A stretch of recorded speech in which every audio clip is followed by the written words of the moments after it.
సెక్రటేరియట్లో deputy CM Bhatti Vikramarka అధ్యక్షతన RTC JAC నేతలతో సుదీర్ఘంగా చర్చలు జరుగుతున్నాయి. మంత్రులు పొన్నం ప్రభాకర్, వివేక్ వెంకటస్వామి, శ్రీధర్ బాబు, అడ్లూరి లక్ష్మణ్, సిఎస్ రామకృష్ణారావు, ఐఏఎస్ అధికారుల కమిటీ సభ్యులు ఆర్టీసీ జేఏసీ నేతలతో చర్చలు జరుపుతున్నారు. దాదాపు 6 గంటలకు పైగా చర్చలు చేస్తున్నారు మంత్రులు. సమావేశం ప్రారంభం కాగానే ఆత్మహత్య చేసుకున్న Narsampet RTC depot driver Shankar గౌడ్కు సంతాపం వ్యక్తం చేస్తూ 2 నిమిషాలు శ్రద్ధాంజలి ఘటించిన మంత్రులు, అధికారులు, జేఏసీ నేతలు.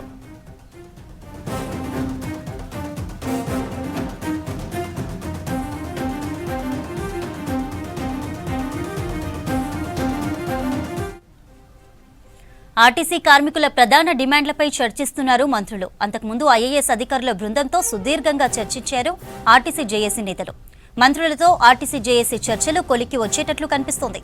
ఆర్టీసీ కార్మికులు లేవనెత్తిన ప్రధాన డిమాండ్లకు ప్రభుత్వం సానుకూలంగా స్పందించినట్లు తెలుస్తోంది. ప్రభుత్వంలో విలీనానికి కమిటీ వేయాలనే అభిప్రాయానికి వచ్చినట్లు తెలుస్తోంది. రైట్, మరిన్ని వివరాలు సెక్రటేరియట్ నుంచి హరిత లైవ్ ద్వారా అందిస్తారు. హరిత, ఆర్టీసీ జేఏసీ నేతలతో మంత్రులు చర్చిస్తున్నారు, మరేంటి లేటెస్ట్ అప్డేట్స్?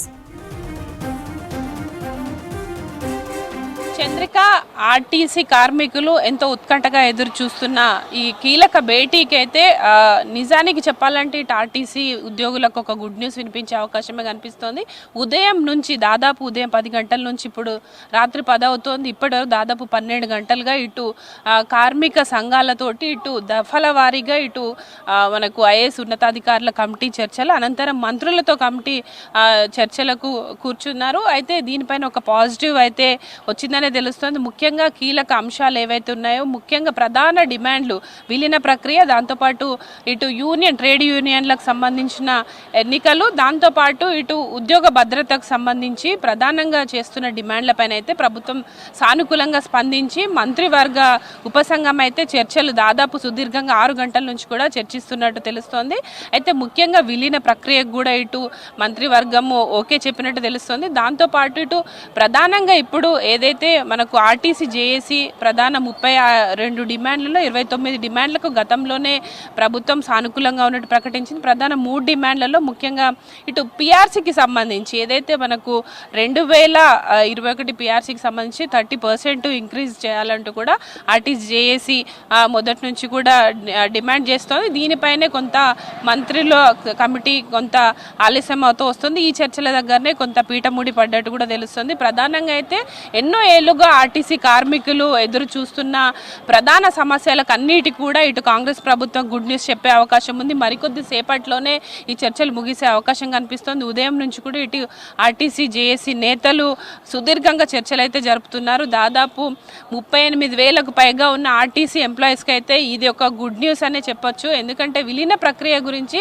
ఎన్నో ఏళ్లుగా ఎదురు చూస్తున్నారు. ఆర్టీసీ ఉద్యోగులు కూడా ఉద్యోగ భద్రతకు సంబంధించి ప్రభుత్వం ఖచ్చితమైన హామీ ఇవ్వాలంటూ కూడా పదే సమ్మెలకు దిగుతూ వస్తున్నారు. గత ప్రభుత్వము ఇటు విలీన ప్రక్రియకు సంబంధించి పూర్తి చేయకపోవడంతో ఇటు కాంగ్రెస్ మేనిఫెస్టోలో పెట్టిన విధంగా విలీన ప్రక్రియను పూర్తి చేయాలి. దాంతోపాటు పెండింగ్లో ఉన్న పిఆర్సీ కావచ్చు, ఎరియర్లు లాంటి పెండింగ్ బకాయిలు, సిసిఎస్ లాంటి బకాయిలను కూడా రిలీజ్ చేయాలి. దానిపైన ప్రభుత్వం స్పష్టమైన హామీ ఇవ్వాలంటూ కూడా ఉదయం నుంచి కూడా సుదీర్ఘ చర్చలు అయితే కొనసాగుతున్నాయి. ముఖ్యంగా ఆర్టీసీ కార్మికులు ఈరోజు 3వ రోజు సమ్మెకు దిగారు.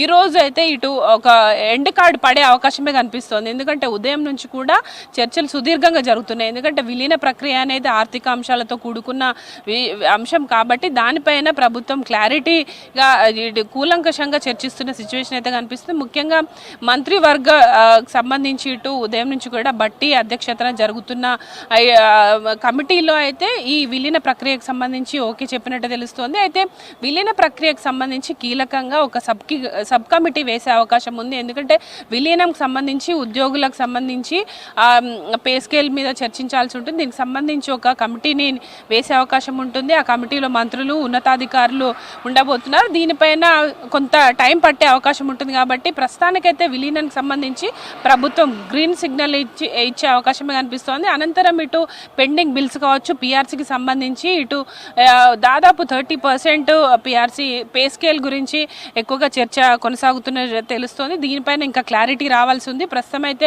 ఇటు మంత్రికి సంబంధించిన ఉపసంఘం అయితే దీనిపైన ఎక్కువగా చర్చిస్తున్నట్టు తెలుస్తుంది. ప్రధానంగా అయితే ఇటు ట్రేడ్ యూనియన్ల ఎన్నికలపైన కూడా ఇటు ఉత్కంఠగా ఎదురు చూస్తున్నారు. దానికి కూడా గ్రీన్ సిగ్నల్ ఇచ్చే అవకాశమే కనిపిస్తోంది. మరోపక్క ఎలక్ట్రిక్ బస్సులకు సంబంధించి ఏదైతే హైదరాబాద్ జోన్కి సంబంధించిన ఉద్యోగులను ఇతర జోన్లకు తరలిస్తారు, ఇతర జోన్లకు పంపిస్తారనే ఒక ఆందోళన ఉండేది. దానిపైన కూడా ప్రభుత్వము ఇక్కడే ఏదైతే మనకు హైదరాబాద్ జోన్ పరిధిలో ఉన్న ఉద్యోగులను కూడా ఇక్కడే ఉంచే అవకాశమే కనిపిస్తుంది. దానిపైన కూడా ఒక కీలక ప్రకటన వచ్చే అవకాశం ఉంది. మొత్తంగా అయితే ఆర్టీసీ ఉద్యోగులకు రాష్ట్ర ప్రభుత్వం గుడ్ న్యూస్ చెప్పే అవకాశం ఉంది. ఉదయం నుంచి కూడా సుదీర్ఘంగా 12 గంటల పాటు చర్చలు కొనసాగుతూనే ఉన్నాయి. నిజానికి ఇటు ఆర్టీసీ డ్రైవర్ మృతితో, శంకర్ గౌడ్ మృతితో కూడా కొంత ఉధృతంగా ఈ సమ్మె అయితే జరుగుతోందని చెప్పుకోవచ్చు. ఈ నేపథ్యంలోనే ఇటు ప్రభుత్వం కూడా మొదటి నుండి చెప్తున్నట్టుగా 29 అంశాలకు ప్రభుత్వం సానుకూలంగా ఉంది. ప్రధాన 3 అంశాలపైననే చర్చించి కొంత గడువు కావాలని గత 3 రోజుల క్రితం ఇటు ఉన్నతాధికారుల కమిటీ వేసి 4 వారాల గడువు కోరింది. కానీ ఇటు ఆర్టీసీ జేఏసీ కూడా సమ్మెను ఉధృతం చేయడంతో ప్రభుత్వము ఈరోజు ఇటు మంత్రులు బట్టి విక్రమార్క అధ్యక్షతన మంత్రివర్గం సమావేశం ఏర్పాటు చేసి ఉదయం నుంచి కూడా ఇది ఈ రోజు ఎలాగైనా ఈ ఆర్టీసీకి సంబంధించిన పూర్తి స్థాయిలో సమస్యలను పరిష్కరించేందుకు ఉన్నతాధికారుల కమిటీ అయితే పూర్తి స్థాయిలో వర్కౌట్ చేస్తోంది. మరికొద్ది సేపట్లోనే ఈ కమిటీకి సంబంధించి పూర్తి డీటెయిల్స్ వెలువడించే అవకాశం ఉంది. ప్రస్తుతం అయితే ఆర్టీసీ జేఏసీ నేతలు సెక్రటేరియట్లోనే ఉన్నారు. ఉదయం నుంచి కూడా కంటిన్యూస్గా ఆర్టీసీ సమస్యలపైన రాష్ట్ర ప్రభుత్వం దృష్టి సారించి కీలక అంశాలపైన ఒక క్లారిటీ తెచ్చేందుకైతే మంత్రులతోటి సుదీర్ఘ చర్చలు అయితే జరుపుతోంది. మరికొద్ది సేపట్లోనే ఆర్టీసీ ఉద్యోగులకు సంబంధించిన ఒక గుడ్ న్యూస్ అయితే వినే అవకాశం ఉంటుంది. ముఖ్యంగా ట్రేడ్ యూనియన్ల ఎన్నికలకు సంబంధించి గ్రీన్ సిగ్నల్ వచ్చే అవకాశం ఉంది. దాంతోపాటు విలీన ప్రక్రియకు సంబంధించి కూడా ఒక సబ్ కమిటీ ఏర్పాటు చేయనున్నారు. దాంతోపాటు ప్రభుత్వంలో ఉద్యోగులను ఆర్టీసీ ఇది కార్పొరేషన్ ప్రభుత్వ రంగ సంస్థ కాబట్టి ఈ ఉద్యోగికి సంబంధించి ప్రతి నెల జీతాలకు ఇప్పుడు వీళ్ళు ప్రభుత్వ ఉద్యోగులుగా మారితే దాదాపు నెలకు 200కు పైగా కోట్ల భారం అయితే రాష్ట్ర ప్రభుత్వం మీద పడబోతోంది. దాంతోపాటు ఇటు రాష్ట్రానికి ఇప్పుడు ఈ ఆర్టీసీ సంస్థలో పనిచేస్తున్న ఉద్యోగులు ప్రభుత్వ ఉద్యోగులుగా మారితే కొంత ఆర్థిక భారం కూడా పెరిగే అవకాశం ఉంటుంది. కాబట్టి దానిపైన కూడా రాష్ట్ర ప్రభుత్వం కూలంకషంగా చర్చిస్తున్నట్టు తెలుస్తోంది. దీనిపైన ఇటు ఆర్థిక శాఖ ఉన్నతాధికారులు కావచ్చు, ఇటు మంత్రుల సబ్ కమిటీ అయితే చర్చలు సుదీర్ఘంగా చేస్తున్న సిచ్యువేషన్ అయితే ఉంది. మొత్తంగా అయితే తెలంగాణ రాష్ట్రంలో ఆర్టీసీ కార్పొరేషన్కి సంబంధించి ఒక గుడ్ న్యూస్ అయితే మరికొద్ది సేపట్లో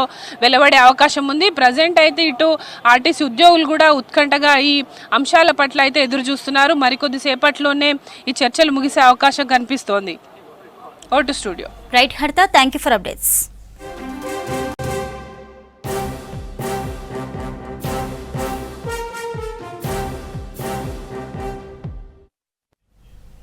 కల్తీ ఫుడ్ ను అరికట్టాల్సిన బాధ్యత అందరిపై ఉందన్నారు సినీ నటుడు సోనూ సూద్. హైదరాబాద్ మాదాపూర్లోని ఐటీసీ కోహినూర్లో ఆసియా ఫుడ్స్ ను ఆవిష్కరించారు. కల్తీ ఆహారంతో ఎంతో మంది అనారోగ్యానికి గురవుతున్నారని అన్నారు. ఇలాంటి ఫుడ్ తో కొన్నిసార్లు ప్రాణాలు కూడా పోయే ప్రమాదం ఉందన్నారు. ఈ కార్యక్రమంలో national turmeric board secretary Bhavani Sri, high court judge Vijay Sen Reddy, IPS Rajiv Trivedi, AICC కార్యదర్శి సంపత్ కుమార్ పాల్గొన్నారు.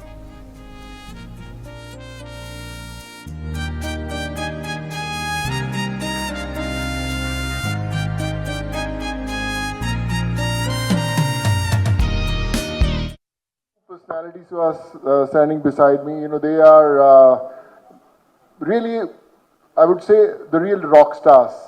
Before I could speak about my journey in, Telugu industry or whatever I've done, so I feel blessed, and I think everything that I've done so far brings me across such noble souls. All I knew was these are the people who are going to be my family for many more years to come. Not only for this journey, but many more new journeys. We'll keep on bringing smiles, and in fact, thank you so much for educating me on, pepper, chili. Hear from them was a pure dedication for making sure that every kitchen in this country gets the right, chilies right, pepper, everything. And from that too, from the original sources where they actually belong, which is I don't know whether we have so many products in the market and no one ever thought about it. Industry Telugu family is my soil. Though I am born in Punjab, but there was some connection that always brought me here. I started my career from South industry, and whatever I've learned from cinema, I'm an engineer. I'm not a professionally trained actor, but whatever I've learned from Telugu industry. So Immense pleasure to see Asha Foods, which have grown in the last 1 year. So, in fact, the National Turmeric Board was created 1 year back, which is when I took charge, and I happened to meet the team of Sashya exactly 1 year back. So they were part of our growth story as well, and we were part of their growth story, I would say.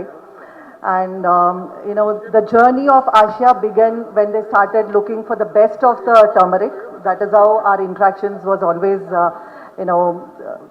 every month or every fortnight, the team used to come and request us, where is the best turmeric? Where can I find it? So then they landed in Northeast. I in fact told them, why do you want to go so far? Because that is only going to increase your cost. And then that is when, they were very particular, specifically, Prabhanjan and Sashi used to tell me that they want the best to go to the consumer. And I think that is the niche, that is what is going to make Asha Foods stand. Love జిహాద్ పేరుతో హిందూ యువతులను మత మార్పిడులకు పాల్పడుతున్న వారికి తగిన గుణపాఠం చెప్పాలని demand చేశారు తెలంగాణ మహిళా సురక్ష వేదిక సభ్యులు. కార్పొరేట్ శక్తుల లవ్ జిహాద్ బారిన పడొద్దని హిందూ యువతులకు పిలుపునిచ్చారు. మహారాష్ట్రలోని టీసీఎస్ కంపెనీలో ఓ యువతిని లవ్ జిహాద్ పేరుతో మత మార్పిడి ఘటనకు వ్యతిరేకంగా హైటెక్ సిటీలోని టీసీఎస్ కార్యాలయం వద్ద ఆందోళన చేశారు మహిళలు.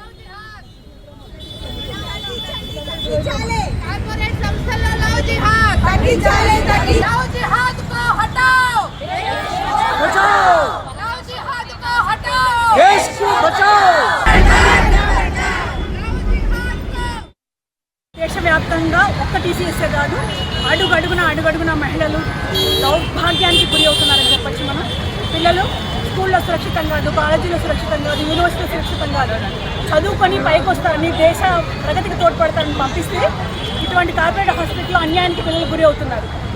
ఈరోజు మనం ముందు ఉన్న ప్రశ్న, ఆడవాళ్ళు ఎక్కడ సురక్షితం, ఆడబిడ్డలు ఎక్కడ సురక్షితం, చిన్నారులు ఎక్కడ సురక్షితం, చిట్టి పాపలు ఎక్కడ సురక్షితం, ప్రతి ఒక్కటి మనకు ప్రశ్నార్థకంగానే మారుతోంది. చదివించేది జ్ఞానం రావాలని, వాళ్ళ కాళ్ళ మీద వాళ్ళు నిలబడాలని, అక్కడేమో మనము మన సాధికారత కోసం పోటీ పడుతూ ఉంటే పురుషులతోటి ఇక్కడ ప్రాణాల కోసం పోటీ పడాల్సి వస్తుంది. ధర్మం మార్చడమే కాదు, ధర్మం మార్చడంతో పిల్లల్ని మటుమాయం చేస్తున్నారు.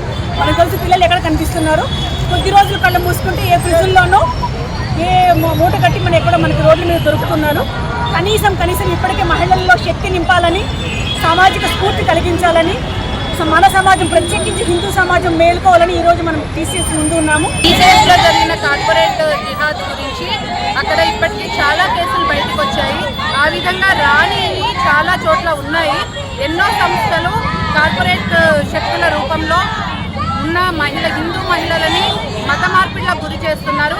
కాలేజీలలో కానీ, బయటికి వెళ్ళినా కానీ, ఫ్రెండ్షిప్లో కానీ అన్ని రకాలుగా కూడా ఈ లవ్ జిహాద్ అనేది చాలా చాప కింద నీరులాగా విస్తరిస్తూ ఉంది. అంతకుముందు 1-2 కేసులు చూసేవాళ్ళము.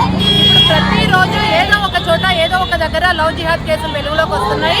ఇప్పుడు మన అమ్మాయిల్ని కాపాడుకునే తరుణము ఆసన్నమైంది. లవ్ జిహాద్ అంటారు, దాన్ని అడిగితే దానికి లవ్ లవ్ అంటే సాక్రిఫైస్, కాకుండా మనం దానికి లవ్ జిహాద్ పేరు పెట్టి మనమే దానికి ఎంకరేజ్ చేస్తున్నాం. అది ఫాల్స్ ఫేక్ లవ్ అండి, మ్యానిపులేషన్, ఎమోషనల్ మ్యానిపులేషన్ చేసేసి ఒక వర్గాన్ని వాళ్ళకు టార్గెట్ చేసేసి అక్కడ ఇన్సిడెంట్ జరిగిన హెచ్ఆర్ మేనేజ్మెంట్కి కంప్లైంట్ ఇచ్చిన మేనేజ్మెంట్ యాక్షన్ తీసుకోకపోవడం, మనకు honourable supreme court Visakha versus state of Rajasthan మళ్ళీ పోస్టో యాక్ట్ ఉంది. ఆ యాక్ట్ చాలా మందికి తెలియదు. పోస్ట్ యాక్ట్ అంటే prevention and prohibition reversal act at work places. Women ఇక్కడ పనిచేస్తున్న వాళ్ళకు రక్షణ కల్పించాలని ఆనరబుల్ సుప్రీంకోర్టు. కేబుల్ ఆపరేటర్లు, ఇంటర్నెట్ సర్వీస్ ప్రొవైడర్లకు ఊరట కలిగించే నిర్ణయం తీసుకుంది విద్యుత్ శాఖ. విద్యుత్ స్తంభాల వినియోగ ఛార్జీలను తగ్గించింది. ఇకపై ఒక్కో పోలుకు ₹100 మాత్రమే ఛార్జ్ వేస్తామని తెలిపారు అధికారులు. దీంతో సేవల విస్తరణ వేగవంతమవుతుందని, వినియోగదారులకు తక్కువ ఖర్చుతో ఇంటర్నెట్, కేబుల్ సేవలు అందుతాయని తెలిపారు అధికారులు.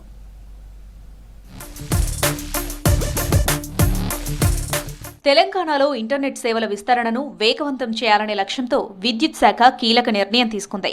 ఇప్పటి వరకు టెలికాం, బ్రాడ్బ్యాండ్, కేబుల్ ఆపరేటర్లు విద్యుత్ స్తంభాల వినియోగానికి ఒక్కో పోలుకు 600 రూపాయల ఫీజు చెల్లిస్తున్నారు. ఈ ఛార్జీలతో ఆపరేటర్లపై ఆర్థిక భారం పెరగడంతో పాటు ఆ ప్రభావం వినియోగదారులపై కూడా పడుతుందన్నారు అధికారులు.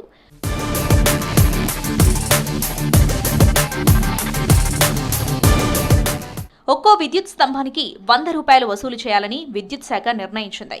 దీంతో కేబుల్ ఆపరేటర్లు, ఇంటర్నెట్ సర్వీస్ ప్రొవైడర్లకు ఖర్చు భారం తగ్గుతుందన్నారు అధికారులు. నగరాల్లో లక్షల సంఖ్యలో విద్యుత్ స్తంభాలుండగా ప్రతి పోలుపై అనేక కేబుల్ నెట్వర్క్ల వైర్లున్నాయని తెలిపారు అధికారులు. అమౌంట్ అయితే మన కన్జ్యూమర్ కడతారు. ఈ ఏదైతే చార్జెస్ క్యాల్కులేట్ అయినాయో అది గత అనుభవంతో జరిగినాయి, రైట్? అదంతా సేల్స్ ఎస్టిమేట్స్ మొత్తం తీసుకొని ఎన్ని పోల్స్, కండక్టర్ అమౌంట్ అదంతా చూసుకొని అది ఏర్పాటు అయింది.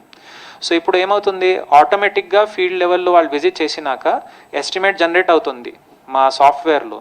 అది ఇండెంట్ ప్లేస్ అయిపోయి వాళ్ళకి మెటీరియల్ వచ్చేస్తుంది అండ్ డైరెక్ట్గా ఫిక్స్ చేయడం జరుగుతుంది. సో దీని మధ్యలో కాంట్రాక్టర్స్ ఎవరైతే ఉన్నారో, సో ఆల్రెడీ ఆ సర్కిల్లో ఎవరైనా పనిచేస్తున్నారో వాళ్ళకి ఇప్పుడు మేము ఈ టెండరింగ్ ప్రాసెస్ ద్వారా ఎంపానల్మెంట్కి వెళ్తాము. కేబుల్ టీవీ, బ్రాడ్బ్యాండ్, ఫైబర్ నెట్వర్క్లకు సంబంధించిన వేలాది వైర్లు ఒకే స్తంభంపై ఉంటున్నాయి. కొన్ని ప్రాంతాల్లో ఒక్కో పోలుపై డజన్ల కొద్దీ కనెక్షన్లున్నాయి. ఈ పరిస్థితి భద్రతా పరంగా కూడా ఇబ్బందిగా మారిందంటున్నారు అధికారులు. కొత్త పాలసీతో అన్ని కేబుల్ నెట్వర్క్లను ఒక విధానంలోకి తీసుకురావడంతో పాటు రిజిస్ట్రేషన్, మానిటరింగ్ చేయడం సులభమవుతుందని తెలిపారు అధికారులు. సో టర్న్కి కాంట్రాక్టర్స్ కూడా ఉన్నారు, వాళ్ళు కూడా అంటున్నారు మా సంగతి ఏంటి అవన్నీ. So we gave them full clarity that ఇంతకు ముందు ఎక్కడైనా టర్న్కీలో వాళ్ళు ఎంగేజ్ అయినారు అనుకోండి, వాళ్ళు GST ఫైలింగ్స్ ఉంటాయి, దాని ద్వారా if they are able to show any work capacity then we will consider them also.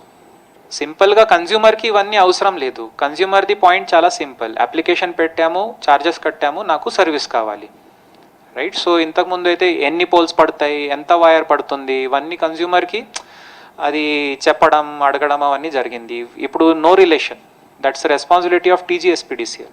నగరంలో అండర్ గ్రౌండ్ కేబుల్ వ్యవస్థను కూడా దశల వారీగా అమలు చేయాలని ప్రణాళికలు సిద్ధం చేస్తుంది ప్రభుత్వం. త్వరలోనే కేబుల్ ఆపరేటర్లు, సర్వీస్ ప్రొవైడర్లతో సమావేశం నిర్వహిస్తామని తెలిపారు విద్యుత్ శాఖ అధికారులు. సోషల్ మీడియాలో షిరిడి సాయిబాబా గురించి జరుగుతున్న తప్పుడు ప్రచారంపై ఆగ్రహం వ్యక్తం చేశారు సాయి భక్త ఐక్యవేదిక ప్రెసిడెంట్ ధనుంజయ్. మతాల మధ్య విభేదాలు రేపే విధంగా చేస్తున్న వ్యాఖ్యలను ఖండించారు. అసత్య ప్రచారాలు చేస్తున్న వారిపై కేసులు నమోదు చేయాలని ప్రభుత్వాన్ని కోరారు. భక్తుల మనోభావాలను గౌరవించాలన్నారు సాయి భక్త ఐక్యవేదిక సభ్యులు.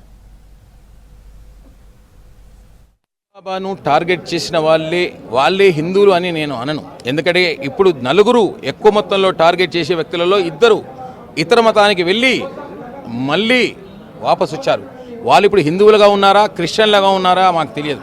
ఎందుకంటే ఇప్పుడు ఎవరిని నమ్మే పరిస్థితిలో లేదు ధర్మం. ఇతర మతంలో ఉండి కూడా ఈ మతాన్ని నాశనం చేయడంలో అవతలి పక్క నుంచి డబ్బులు తీసుకొని కూడా ఇక్కడ విడదీసే కుట్రలో భాగం కావచ్చు. ఆల్రెడీ ఒక మతం నుంచి ఇంకో మతానికి వెళ్ళి మళ్ళీ ఈ మతానికి వచ్చాడంటే ఏదో కుట్రలో భాగంగానే అక్కడికి వెళ్ళాడు, అక్కడ కొన్ని నేర్చుకున్నాడు. మళ్ళీ ఇక్కడ హిందూ ధర్మాన్ని విడదీసే ప్రయత్నంలో సాయిబాబా భక్తులను టార్గెట్ చేస్తూ, సాయిబాబాను టార్గెట్ చేస్తూ ముందుకెళ్తున్నారు. కాబట్టి ఇది కుట్రలో భాగమే తప్ప 15 మందిపై కేసులు పెట్టాము. ఇంకా ఎంతమంది యూట్యూబర్లు వచ్చినా కేసులు పెడతాం. తప్పకుండా వాళ్ళకు షిరిడి సంస్థానం వాళ్ళకు తప్పకుండా షిరిడికి పిలుస్తుంది, కోర్టుకు పిలుస్తుంది, తర్వాత పరువు నష్టం దావా ఇస్తుంది. దానికి అన్నిటికీ వీళ్ళు కారణమే, వీళ్ళు వెళ్లాల్సిందే. మోహన్ భగవత్ RSS చీఫ్, ఆయన కంటే కట్టర్ హిందూ ఈ ప్రపంచంలో ఎవరు లేరు. కట్టర్ హిందువులకే ఆయన కట్టర్ హిందువు. అలాంటి మోహన్ భగవత్ సాయిబాబా హిందూ, సనాతన ధర్మం నుంచి వచ్చినవాడే, సంతుల నుంచి వచ్చినవాడే అని చెప్పాడు. ఆయన చెబితే నేను నోరు మూసుకుంటా అన్నాడు లలిత్. నోరు మూసుకుంటలేడు కదా, నోరు ఇంకా 4 సార్లు ఎక్కువ అయిపోతున్నాడు. ఆ నోరు మూసే రోజు ఒక రోజు వస్తుంది. దానికి మేము అన్ని చర్యలు మేము తీసుకునే ప్రయత్నం చేస్తున్నాం. ఎక్కడ ఎదురుగా కాదు, ఒక చట్టపరంగా అన్నీ కూడా ప్లాన్ చేస్తాం. తప్పకుండా భగవంతుడు అనేవాడు ఉన్నాడండి. కోటాను కోట్ల మంది భక్తులు నమ్మిన బాబాను హేళంగా అంటే నీచంగా కించపరుస్తూ ముందుకు తీసుకున్నారు. వాళ్ళు పాపం మూట కట్టుకుంటున్నారు. దీనికి వాళ్ళు మూల్యం చెల్లించుకోవాల్సిందే. ఇది సత్యం సత్యం సత్యం. ఫ్యూచర్లో ఏం లేదండి, చట్టం తానంతటా చేసుకొని పోతుంది పని. వీళ్ళు ఇదివరకు మాట్లాడిన మాటలు అన్ని క్లిప్స్ తీసుకొచ్చి అన్ని టీవీ స్టూడియోలకు వచ్చి తప్పకుండా వీళ్ళు ఏం మాట్లాడారు, ఎందుకు మాట్లాడారు అన్నీ కూడా దానికి క్లిప్లు పెట్టి దానికి అగెనిస్ట్గా మేము సమాధానాలు చెప్పే రోజు రేపటి నుంచి. ఉన్న నాలుకకు మందేస్తే కొండ నాలుక ఊడినట్టు తయారైంది బరువు తగ్గే మందుల వాడకం. వెయిట్ తగ్గాలని ఇంజెక్షన్లు వాడాలనుకుంటే నకిలీ మందులు బాధితులను భయపెడుతున్నాయి. దీంతో డ్రగ్ కంట్రోల్ అధికారులు ప్రత్యేక దృష్టి సారించారు. ఇతర రాష్ట్రాల్లో నకిలీ మందులు బయటకు రావడంతో రాష్ట్ర వ్యాప్తంగా తనిఖీలు నిర్వహించారు. బరువు తగ్గడానికి మెడిసిన్స్ ఉపయోగించవద్దని సూచిస్తున్నారు డాక్టర్లు.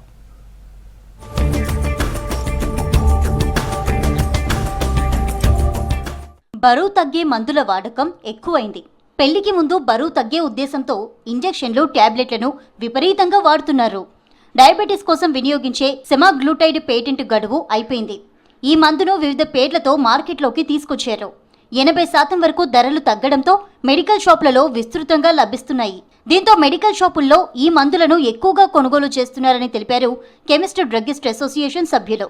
ఇటీవల కాలంలో ఈ యాంటీబయాటిక్స్ కానీ, ఈ మోంజరో కానీ, ప్లస్ వెయిట్ లాస్ గురించి మెడిసిన్స్ కానీ ప్రజల్లో అవగాహన లేక స్వీయంగా స్వీకరించడం ఇది చాలా పెద్ద ప్రమాదకరం. ఇది ఎండోక్రైనాలజీ కానీ ప్లస్ ఇంటర్నల్ మెడిసిన్ డాక్టర్ సూచనల మేరకే ఇలాంటి మెడిసిన్ వాడాలి. ఇలాంటి మెడిసిన్ ఏదైనా సరే సొంతంగా వాడకూడదు. సొంతంగా వాడితే ప్రాణాలకే ప్రమాదం వచ్చే ఛాన్స్ ఉంది. మేము మా అసోసియేషన్ తరఫున కూడా మా కెమిస్టులందరికీ ఒకటే సూచిస్తున్నాం, ఇలాంటి మెడిసిన్స్ ఏవైనా సరే సపరేట్ డాక్టర్ ప్రిస్క్రిప్షన్తోనే అమ్మాలి. దానికోసం ప్రత్యేకమైన రిజిస్టర్ని మెయింటైన్ చేసి, ఇది షెడ్యూల్ H1 కింద వస్తుంది, ఆ రిజిస్టర్ మెయింటైన్ చేసి ఆ రిజిస్టర్ ప్రకారమే వాళ్ళ వ్యక్తిగత వివరాలు తీసుకొని, ఆ డాక్టర్ వివరాలు తీసుకొని రాసుకొని అలాంటి మెడిసిన్ మేము అమ్ముతున్నాం. ప్రతి కెమిస్ట్ కూడా మా అసోసియేషన్ తరఫున ఇదే సూచిస్తున్నాం. వేరే ఏ విధంగా కూడా పొరపాటున కూడా వితౌట్ ప్రిస్క్రిప్షన్ ఇలాంటి మందులు అమ్మకూడదు. ప్రిస్క్రిప్షన్లో డోసేజ్ ఉంటుంది, టైం ఉంటుంది, డాక్టర్ ఏ విధంగా ఎప్పుడు వాడాలి, ఎలా వాడాలి అనేది కూడా మెన్షన్ చేస్తారు. దాని ప్రకారంగా మీకు ఇబ్బంది ఉండదు, షాప్ వాళ్ళకు కూడా ఇబ్బంది ఉండదు. షాప్లో కూడా మేము ప్రతి ఒక్క షాప్ వాళ్ళకి చెప్పేది ఏంటంటే ప్రిస్క్రిప్షన్ లేకుండా మందులు అమ్మకండి. ప్రిస్క్రిప్షన్ మీద ఖచ్చితంగా మందులు అమ్మితే ప్రజల ఆరోగ్యాన్ని మనం కాపాడిన వాళ్ళం అవుతాం. బరువు తగ్గేందుకు వాడే ఈ ఇంజెక్షన్లు వైద్యుల సలహా లేకుండా వాడవద్దని సూచిస్తున్నారు డ్రగ్ కంట్రోల్ అధికారులు. అటు ప్రిస్క్రిప్షన్ లేకుండా మెడికల్ షాపుల నిర్వాహకులు విక్రయించవద్దన్నారు. వెయిట్ లాస్ మందుల కోసం సెపరేట్ రిజిస్టర్ మెయింటైన్ చేస్తున్నామని తెలిపారు కెమిస్ట్ అండ్ డ్రగ్గిస్ట్ అసోసియేషన్ సభ్యులు. ప్రిస్క్రిప్షన్ లేకుండా వచ్చి చాలామంది మందులు అడుగుతున్నారు. దానివల్ల కూడా మనకి నకిలీ మందులు మార్కెట్లో బాగా చలామణి అవుతున్నాయి. దానివల్ల పొంచి ఉన్న ప్రమాదాలు ఏంటంటే, ఇప్పుడు మనకి అవసరం ఉన్న మందు లోపలికి పోతే మనకు మంచి జరుగుతుంది. అవసరం లేని మందు లోపలికి పోయిందనుకోండి, నకిలీ మందు లోపలికి పోయిందనుకోండి, మనకి ఎన్నో రకాలుగా మన హెల్త్ చాలా డిస్టర్బ్ అవుతుంది. తర్వాత మనం డాక్టర్ దగ్గరికి వెళ్ళినా ఆ మందుల రియాక్షన్కి తను ఇంకా ఎక్కువ మందులు ఇవ్వాల్సి వస్తుంది. ఉన్న రోగం రగ్గదు, కొత్త రోగాలు స్టార్ట్ అవుతాయి. బరువు తగ్గడానికి వినియోగించే ఇంజెక్షన్లు ఫాస్ట్ రిజల్ట్ ఇస్తున్నప్పటికీ సైడ్ ఎఫెక్ట్స్ కూడా ఆ స్థాయిలోనే ఉంటాయని తెలిపారు డాక్టర్లు. వీటితో అనేక అనారోగ్య సమస్యలు వస్తాయన్నారు.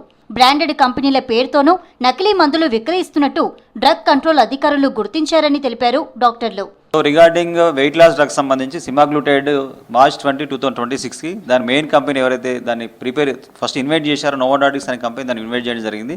సో March 20 దాని పేటెంట్ కంప్లీట్ కావడం జరిగింది. సో కంప్లీట్ అయిన తర్వాత చాలా generic companies, more than 20 companies అనేవి ఇప్పుడు సెమాగ్లూటైడ్ డ్రగ్ని ఆల్రెడీ మార్కెట్లకు అందుబాటులో తీసుకురావడం జరిగింది.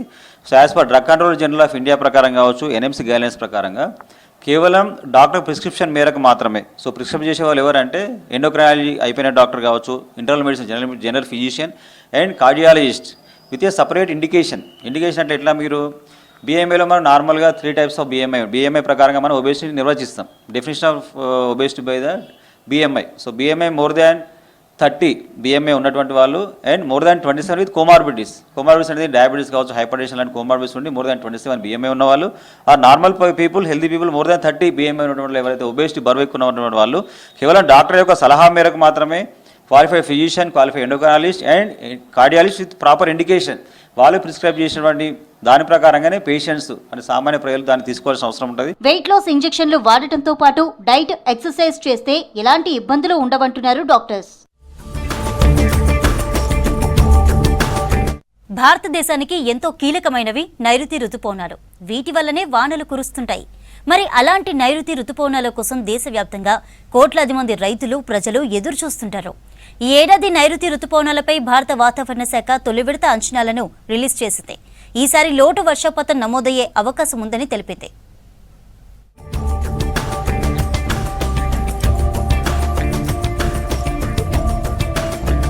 భారత్లో ఏడాది పొడవునా నమోదయ్యే మొత్తం వర్షపాతంలో 70% కేవలం నైరుతి రుతుపవనాలతోనే నమోదవుతోంది.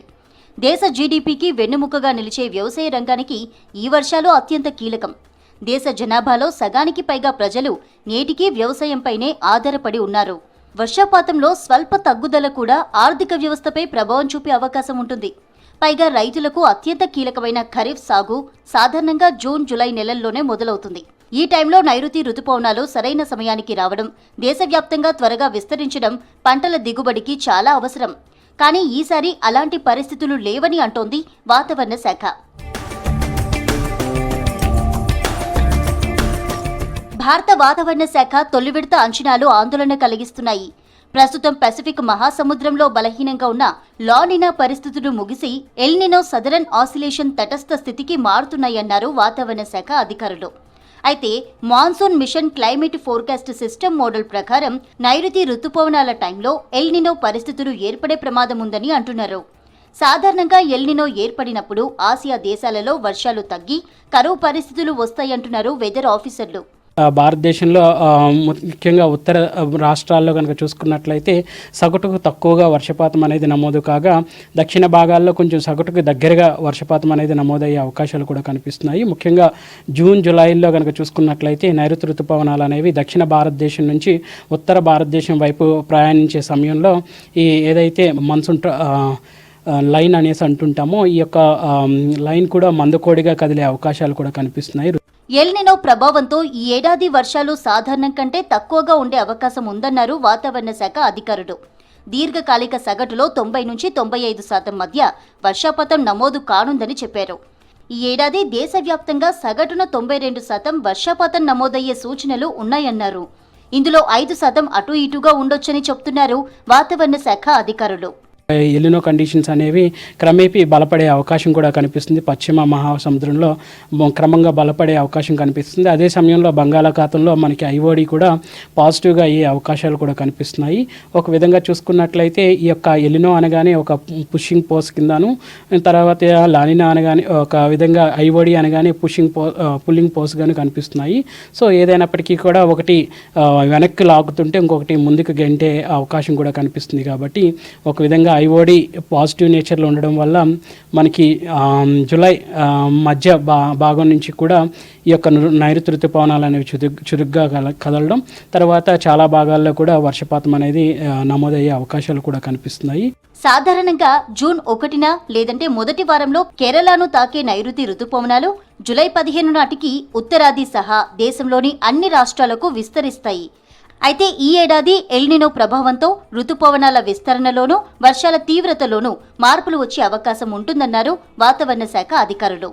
మాన్సూన్ అనేది ప్రస్తుతం చూస్తున్నటువంటి ఎండవేడి వాతావరణం కూడా ఒక విధంగా చూసుకున్నట్లయితే ఒక క్లియర్ కట్ సిగ్నల్ ఇస్తుంది. ఏంటంటే ఈ యొక్క నైరుతి ఋతుపవనాలు మందకోడిగా కదిలే అవకాశాలు కనిపిస్తున్నాయి. కొంచెం లేటుగా ఆన్సెట్ అయ్యే అవకాశాలు కూడా ప్రస్తుతం కనిపించే అవకాశాలు కనిపిస్తున్నాయి. ఏదైనప్పటికీ కూడా వాళ్ళు మనకి ఇచ్చినటువంటి లాంగ్ రేంజ్ ఫస్ట్ ఫేజ్లో మాత్రం రాష్ట్రానికి సగటుకి దగ్గరగా వర్షపాతం అనేది నమోదయ్యే అవకాశం అయితే కనిపిస్తుంది అనేసి. అలాగే ఐఓడి వచ్చేసరికి జూన్, జూలైలో కొంచెం నెగిటివ్లో ఉన్నప్పటికీ, న్యూట్రల్ ఫేజ్లో ఉన్నప్పటికీ కూడా జూలై ఎండింగ్కి వచ్చేసరికి మనకి పాజిటివ్ ఫేజ్కి వెళ్ళడం, తద్వారా ఎక్కువ వర్షపాతం అనేది నమోదు కావడానికి అవకాశాలు కూడా ఎక్కువ కనిపిస్తున్నాయి. పసిఫిక్ మహాసముద్రంలో ఎల్నినో కండిషన్స్ కొనసాగుతున్నప్పటికీ కూడా ఐఓడి కండిషన్స్ ఏవైతే ఉన్నాయో ఇవి ఎక్కువ వర్షపాతాన్ని ప్రభావితం చేసే అంశంగా మనం చూడొచ్చు. ఈ ఏడాది ఉత్తర తెలంగాణ జిల్లాల్లో లోటు వర్షపాతం నమోదయ్యే అవకాశం ఉందన్నారు వాతావరణ శాఖ అధికారులు. దక్షిణ, తూర్పు జిల్లాల్లో సాధారణ వర్షపాతం నమోదవుతుందని చెప్పారు. ఈ జిల్లాల్లో అక్కడక్కడ సాధారణం కంటే తక్కువ వర్షపాతం నమోదయ్యే అవకాశాలున్నాయని అంచనా వేశారు. ముఖ్యంగా చూసుకున్నట్లయితే ఉమ్మడి ఆదిలాబాద్ జిల్లాల్లో మనకి సగటు కంటే తక్కువగా ఉండే అవకాశం అయితే కనిపిస్తుంది. ఒక విధంగా చూసుకున్నట్లయితే ఇక్కడ ఎల్లో కలర్ కనుక చూసుకున్నట్లయితే ఉమ్మడి ఆదిలాబాద్ జిల్లాల్లోనే మనకి ఎక్కువగా సగటు కంటే తక్కువగా కనిపించే అవకాశం కనిపిస్తుంది. అలాగే చూసుకున్నట్లయితే ఇటు ఉమ్మడి ఖమ్మం జిల్లాలు కానీ, ఇటు చూసుకున్నట్లయితే ఉమ్మడి మహబూబ్ నగర్ జిల్లాల్లో కూడా మనకి సగటు కంటే కొంచెం ఎక్కువగానే అబోవ్ నార్మల్ కనిపిస్తుంది. సో ఏదైనప్పటికీ ఓవరాల్గా చూసుకున్నట్లయితే సగటుకు సరాసరిగా ఈ యొక్క వర్షపాతం అనేది దగ్గరగా వచ్చే అవకాశం కనిపిస్తుంది. ఐఎండీ ఇచ్చిన నైరుతి ఋతుపవనాలు, వానాకాలం అంచనాలు రైతులను నిరాశపరుస్తున్నాయి. ఈసారి ఖరీఫ్ సీజన్ కష్టంగా ఉండనుందని ఆందోళన చెందుతున్నారు.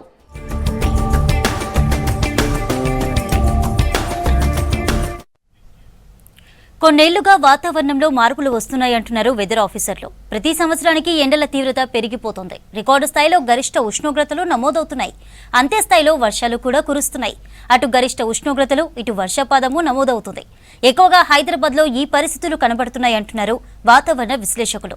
నగరంలో హీట్ ఐలాండ్గా మారుతుందని హెచ్చరిస్తున్నారు నిపుణులు.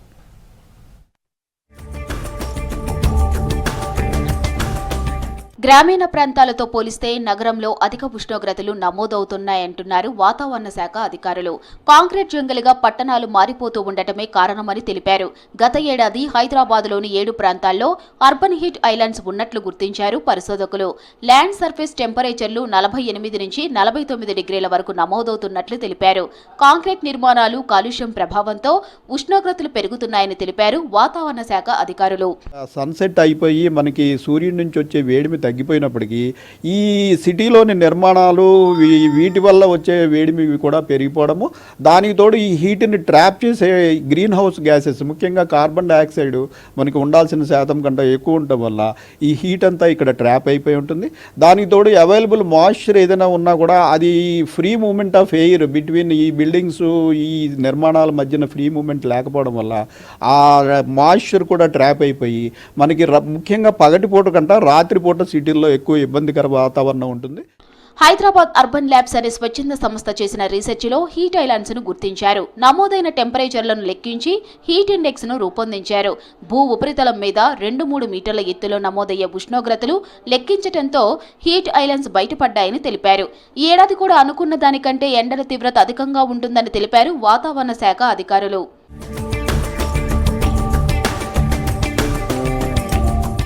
నగరంలోని మైలార్దేవుపల్లి, బిఎన్ రెడ్డి నగర్, మన్సూరాబాద్, పటాన్చెరు, బండ్లగూడ, గచ్చిబౌలి, హయత్ నగర్ ప్రాంతాలు హీట్ ఐలాండ్స్ గా మారినట్టు గుర్తించారు.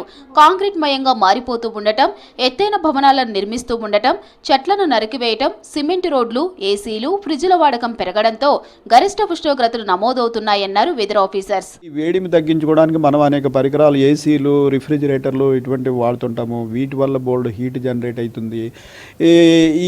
ఈ వీటన్నిటికీ తోడు ఈ వెహికల్స్ యొక్క పొల్యూషను ప్లస్ మనము ఈ జనసమర్థం ఎక్కువగా ఉండడం వల్ల ఈ మన నిశ్వాసం ద్వారా వచ్చే కార్బన్ డైఆక్సైడ్ వాయువులు ఇలాగ ఏంటంటే మనకి గ్రీన్ హౌస్ గ్యాసెస్ అనేవి సిటీ ప్రాంతంలో ఎక్కువగా పెరిగిపోయి ఉంటాయి.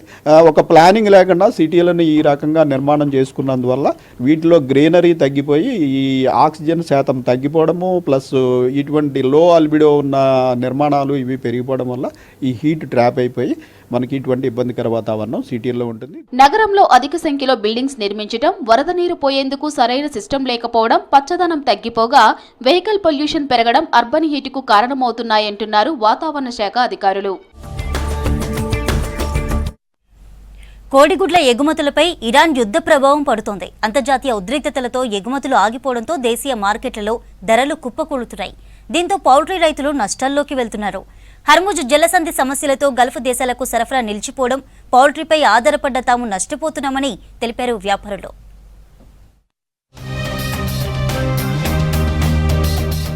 దేశంలో కోడిగుడ్ల ఉత్పత్తిలో తెలంగాణ కీలక పాత్ర పోషిస్తోంది. ప్రతిరోజు కోట్ల సంఖ్యలో గుడ్లు ఉత్పత్తి అవుతాయి. అయితే ఇరాన్, అమెరికా యుద్ధంతో పౌల్ట్రీ రంగంపై తీవ్ర ప్రభావం పడుతోంది. గల్ఫ్ దేశాలకు గుడ్ల ఎగుమతులు నిలిచిపోయాయి. కోట్ల సంఖ్యలో కోడిగుడ్లు దేశీయ మార్కెట్కే పరిమితమయ్యాయి. లోకల్ మార్కెట్లలో గుడ్లు అధికంగా ఉండడంతో ధరలు తగ్గాయంటున్నారు వ్యాపారులు. భారత్ నుంచి 20 దేశాలకు కోడిగుడ్లు ఎగుమతి చేస్తుండగా ఇందులో తెలంగాణ వాటా అధికంగా ఉందంటున్నారు వ్యాపారులు. రాష్ట్రంలో 1412 పౌల్ట్రీ ఫార్మ్స్ ఉన్నాయి. గుడ్ల ఉత్పత్తిలో తెలంగాణ వాటా 12.88% కాగా మూడో అతిపెద్ద గుడ్ల ఉత్పత్తిదారుగా రాష్ట్రం నిలిచిందని తెలిపారు నేషనల్ ఎగ్ కోఆర్డినేషన్ కమిటీ ప్రతినిధి సంజయ్. అక్కడ వాళ్ళ ఏంటంటే ఎక్స్పోర్ట్ అనుకూలంగా సేకరించిన గుడ్లు ప్లస్ అక్కడ మార్కెట్, డొమెస్టిక్ మార్కెట్ తగ్గడం మూలంగా అవి డెస్పరేట్ సేల్ చేయడం వల్ల అప్పుడు నిజంగానే మార్కెట్ రేటు తక్కువ రేట్లో అమ్ముకోవాల్సి వచ్చింది. కానీ స్లోలీ మా రైతులు కూడా దాన్ని దృష్టిలో పెట్టుకొని దానికి కావాల్సిన తగు చర్యలు తీసుకోవడం మూలంగా ఓవర్ పీరియడ్ ఆఫ్ 1 month ఇప్పుడు కొద్దిగా పర్వాలేదండి market. So we are little comfortable position what we were 1 month back అండి. యుద్ధం కారణంగా విదేశాలకు గుడ్ల ఎగుమతులు నిలిచిపోయాయి. దీంతో గుడ్ల ధరలు తగ్గాయి. నేషనల్ ఎగ్ కోఆర్డినేషన్ కమిటీ లెక్కల ప్రకారం ఒకప్పుడు 100 గుడ్లకు 540 రూపాయలుండగా ప్రస్తుతం 396 రూపాయలకు ధరలు పడిపోయాయని తెలిపారు. రేట్లు కొద్దిగా మాకు వేరే సెంటర్లకి హైదరాబాద్కి కానీ మిగతా ప్రొడక్షన్ సెంటర్లకి వ్యత్యాసాలను బట్టి మాకు చెన్నై మార్కెట్లో కానివ్వండి, ఇతర మా నేబరింగ్ కర్ణాటక, ఆంధ్రప్రదేశ్ జిల్లాలకు కూడా మా దగ్గర నుంచి వెళ్తాయి. అది కాకుండా మధ్యప్రదేశ్కి వెళ్తుంటాయి, బీహార్కి వెళ్తుంటాయి, యూపీకి వెళ్తుంటాయి. ఇవంటే మా దగ్గర ఏంటంటే సంవత్సరం పూర్తిగా ఏంటంటే హెచ్చు తగ్గులు రేట్లో ఉంటాయి. సో 28 జోన్లు ఉన్నాయి. ప్రతి జోను వాళ్ళ కన్జంప్షన్ సెంటర్ని బట్టి వాళ్ళు రేట్లు పెట్టుకుంటారు. కాబట్టి ఆ రేట్లో ఉన్న ప్యారిటీ అయ్యే ఖర్చు, ట్రాన్స్పోర్ట్ కానీ ప్యాకింగ్ మెటీరియల్ అయ్యే ఖర్చును బట్టి కన్జ్యూమింగ్ సెంటర్స్లో ఉన్న ట్రేడర్స్ ఎక్కడి నుంచి కొనాలని వాళ్ళు నిర్ధారిస్తారు సార్. ఇరాన్ యుద్ధ పరిస్థితుల్లో మార్పులు వస్తే పౌల్ట్రీ రైతులకు మేలు జరిగే అవకాశం ఉందంటున్నారు వ్యాపారులు.